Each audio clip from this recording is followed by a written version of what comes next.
पुढची बातमी सोलापूरच्या मंगळवेढ्यामधील एका तरुणाची लग्नानंतर फसवणूक झाल्याची घटना पुढे आलेली आहे। लातूर जवळील उदगीर इथे एका सुरेखा सूर्यवंशी या नावाच्या एजंटनं 2,70,000 रुपये देऊन मंगळवेढ्याच्या तरुणाचं लग्न लावलं। लग्न लावण्यापूर्वी नववधू असणारी मुलगी मराठा समाजाची आहे असंही सांगितलं। लग्न झालं, मात्र लग्न झाल्यानंतर अवघ्या 4 दिवसात या मुलीनं पळून जाण्याचा प्रयत्न केला।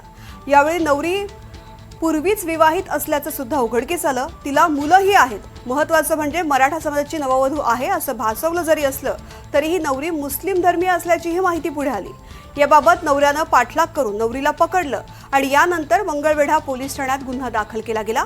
सध्या या मुलाची फसवणूक केलेली नवरी आणि एजंट मंगळवेढा पोलिसांच्या ताब्यात आहेत।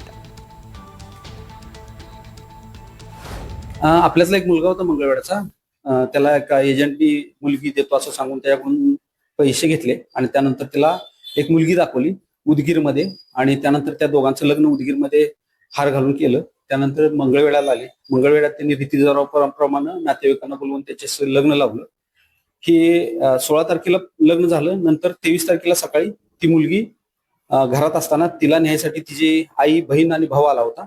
सकाळी त्यांनी तिला कॉन्टॅक्ट करून घराबाहेर बोलवलं आणि ते गाडीतून घेऊन जात होते। ती घटना त्या नवऱ्याला कळल्यानंतर त्यांना पकडलं आणि पोलीस स्टेशनला घेऊन आले।